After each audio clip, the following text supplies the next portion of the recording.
Друзья, приветствую вас на своем канале. Сегодня я хочу поделиться с вами очень личной историей. Пришла мне в голову одна очень интересная мысль. А не слетать ли мне в Америку? Я ни разу в жизни не была в Америке. И, конечно, мне было бы очень интересно побывать там, поснимать, может быть, для вас очень интересный контент. И, как мне казалось, предоставился очень удобный шанс побывать там. Моя близкая подруга Елена со своей дочерью Полиной должны полететь в Америку в ноябре.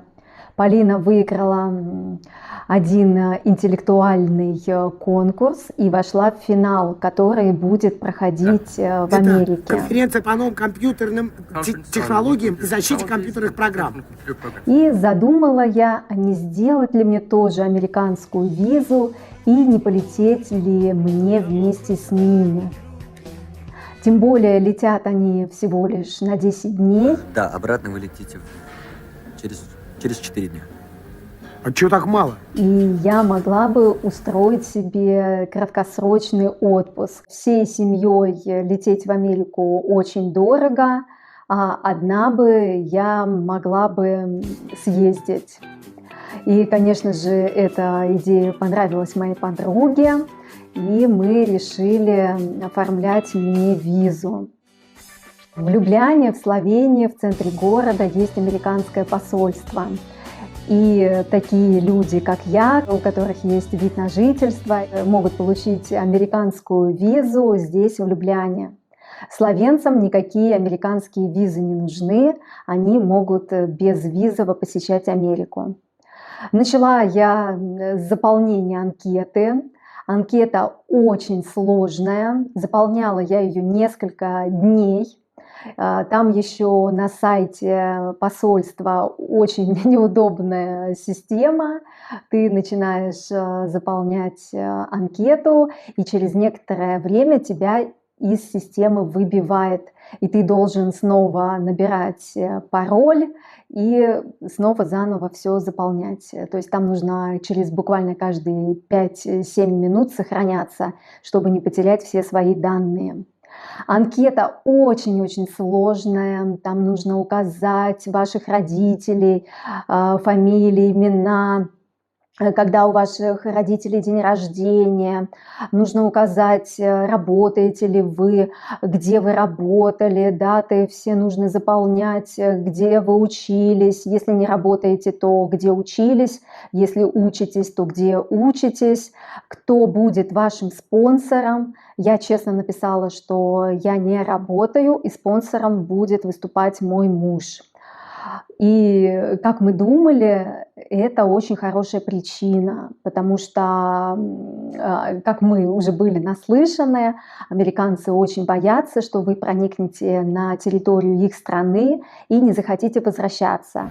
Я буду здесь жить! Но так как у меня есть дети, у меня есть муж, который выступает спонсором, я была уверена, что это большой плюс для получения американской визы. Потом в этой анкете еще очень много заковыристых вопросов. Привлекались ли вы когда-нибудь, сидели в тюрьме, может быть, вы что-то распространяли незаконное, а может быть, вы слышали, что кто-то из знакомых что-то делал незаконное, а может быть, знакомый знакомых вы слышали, что делал что-то незаконное. И такие, знаете, запутывающие такие вопросы, все это на английском, и все нужно четко отвечать, не дай бог вы не там галочку поставите. Помимо этого, там еще были интересные вопросы. А бывали ли вы когда-нибудь в Америке? А получали ли вы визу когда-нибудь американскую? То есть вы, например, ответите: да, я бывал в Америке, а после этого вам выдает система следующий вопрос: а была ли у вас американская виза? То есть там постоянно такие вопросы с подвохом, чтобы выяснить, а как вы пересекали границу, а если были, то законно, незаконно. Есть ли у вас родственники в Америке? Как я слышала от бывалых людей, что лучше даже не указывать сфотографировать своих родственников, чтобы консулы не боялись, не видели в вас опасности, что вы можете там остаться. То есть очень-очень много таких заковыристых вопросов. Заполнив эту анкету, я решила пойти сфотографироваться, соответственно, потому что нужно сфотографироваться и закачать свою фотографию в анкету. На сайте, кстати, было указано, кого они советуют, куда пойти сфотографироваться. Но я подумала, ничего такого страшного нет, пойду сфотографируюсь в ближайший салон, который находится недалеко от моего дома. В этот день я записывала очередной видеоролик на YouTube и была при полном макияже. У меня были красные яркие губы, и я вот в таком обличии пошла фотографироваться. Тут случилась первая неприятность. Когда я заглянула в фотосалон и спросила женщину: а вы фотографируете на американскую визу? Она сказала: да, конечно же, я фотографирую, заходите, заходите. Когда я зашла, уже так расположилась, тут она начала у меня спрашивать: а какая должна быть фотография? А какие должны быть у нее размеры? А на каком фоне это должна быть фотография? Здесь я, конечно, уже начала напрягаться, но что-то меня остановило, как-то неудобно было убегать, и я ей сказала, подсказала, как это нужно сделать, и осталась фотографироваться. Женщина меня сфотографировала и сказала: приходите, через 30 минут будут ваши фотографии готовы. И когда я вернулась за фотографиями, то обнаружила, что на этой фотографии мои ярко-голубые глаза стали ярко-карими.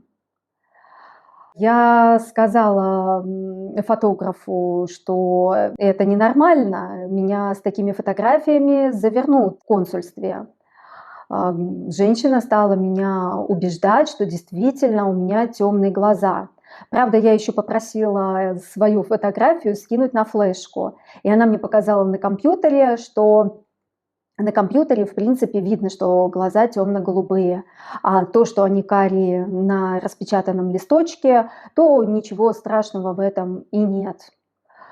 И еще я уже, когда вышла с этими фотографиями, меня насторожило то, что они были очень яркими, и я выглядела слишком ярко, у меня были слишком яркие губы, и вся моя внешность была очень ярко вызывающей.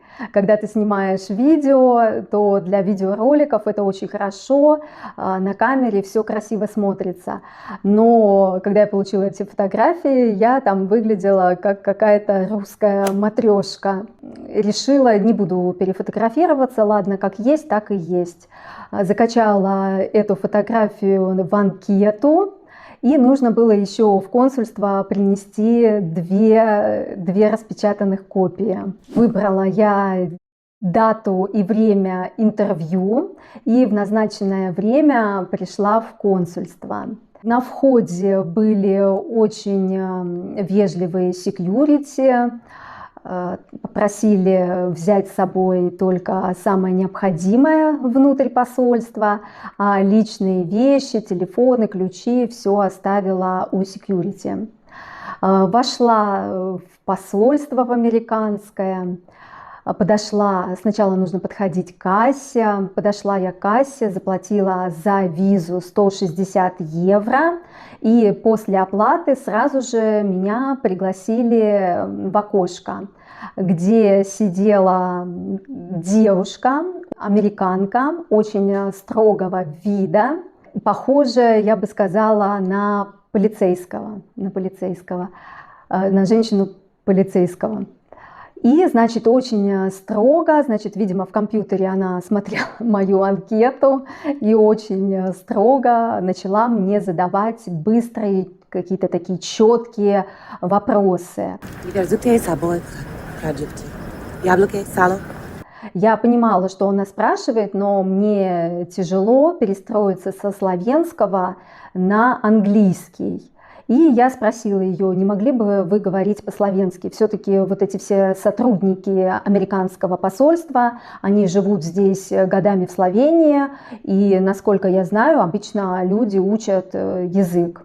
Но она сказала, что словенского она не знает, и подозвала сотрудника, который знает словенский. И, значит, они начали мне задавать такие вопросы. Сколько лет, например, я живу в Словении? Какая у меня виза? Есть ли у меня здесь работа? Какой бизнес у моего мужа? Естественно, я знала, что нужно говорить правду. Я вот думаю, что сила в правде. Что не нужно говорить лишнего, отвечать четко только на те вопросы, которые тебе задают. И я, не думая о каком-то подвохе, все, значит, честно отвечала. Скоро всей вашей Америки кирдык. Что я не работаю, работает мой муж. И сейчас я хочу составить компанию своей подруги. Есть такая возможность вместе отправиться в Америку. Здесь последовали вопросы: а с какой подругой? А сколько лет ты знаешь эту подругу? А где вы с ней познакомились? Я показала приглашение, основание, по какому приглашению мы едем, что дочку подруги пригласили участвовать в дебатах в финале. Они посмотрели это приглашение, между собой переглянулись, и так краем уха я услышала, что типа, ну понятно, типа русские собираются улизнуть в Америку. И знаете, вот было ощущение, как будто я нахожусь на допросе, и вроде бы ты про себя знаешь, что ты ни в чем не виноват, и говоришь только правду, и ничего такого плохого не имеешь в виду, что ты хочешь просто съездить в Америку буквально на 10 дней, посмотреть Америку, просто обычное путешествие. Но это выглядело настолько, это было настолько напряженным, то есть ты ощущаешь тебя ставят в такое положение, как будто бы ты уже подразумевается, как будто бы ты уже потенциальный преступник. Значит, они переглянулись, эта женщина окинула еще раз меня строгим взглядом и тут же ответила, что мы не видим оснований для того, чтобы вы вернулись в Словению. И поэтому мы не дадим вам визу. Просто распечатали мне отказ и сказали до свидания. 160 евро никто, конечно же, не вернул. За визу деньги никогда не возвращают.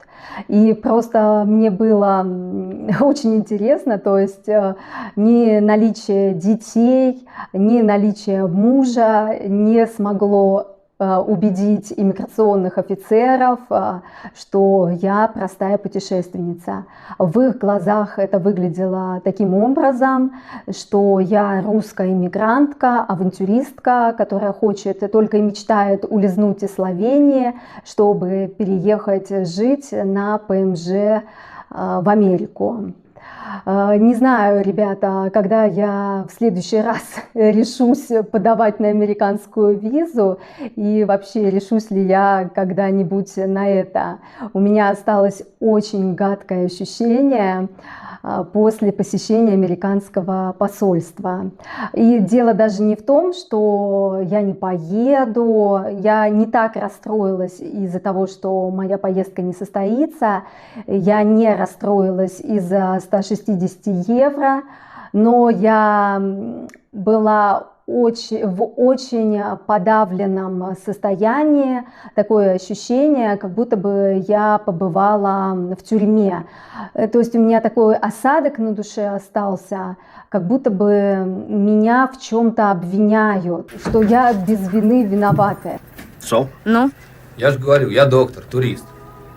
Поэтому, друзья, подумайте 10 раз, прежде чем идти в американское посольство за визой. Ну все, на этом моя история закончилась. Хорошего вам времени суток и до новых встреч. Пока-пока. Я был в Америке, кажется, в 3-й раз. На асфальте лежал негр в наручниках, а верхом на нем сидел полицейский с кольтом. «Welcome to USA», прокомментировал водитель, который ехал со мной.